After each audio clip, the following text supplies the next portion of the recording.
আমরা অনেকে ভুল করি। যখন আমরা রিলস দেখি তখন সামনে আমাদের অনেক সময় অ্যাড পড়ে যায়, সেই অ্যাড থেকে অনেক অফার দেয়। এগুলো আমাদের করা চলবে না। চলুন আমরা স্ক্রিন শেয়ারের মাঝ করে আমি দেখিয়ে দিচ্ছি।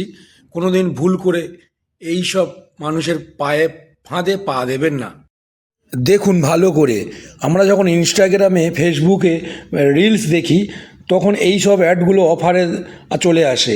যেটা অরিজিনাল হবে, তুমি টাচ করার পরে অফারের মধ্যে তুমি অবশ্যই অরিজিনাল ফ্লিপকার্টের মধ্যে ঢুকে যাবেন। আপনারা ভালো করে লক্ষ্য করবেন, ভালো করে সচেতন থাকবেন, না হলে আপনাদের ক্ষতি হতে পারে।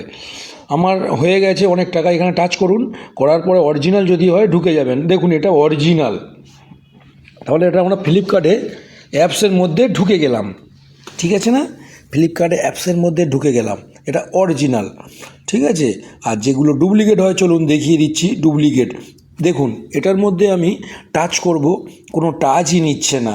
দেখতে পাচ্ছেন এখানে টাচ করেই যাচ্ছি, নেওয়ার পরে এখানে দেখুন ভালো করে, এখানেই বুঝতে পারবেন চিটিংবাজদের ফ্লিপকার্টের মধ্যে কিভাবে। এখানে তোমাকে টাইম দিচ্ছে, এই টাইমের মধ্যে করতে হবে। এটা 16 মিনিট এত সেকেন্ড দিচ্ছে এরকম টাইম।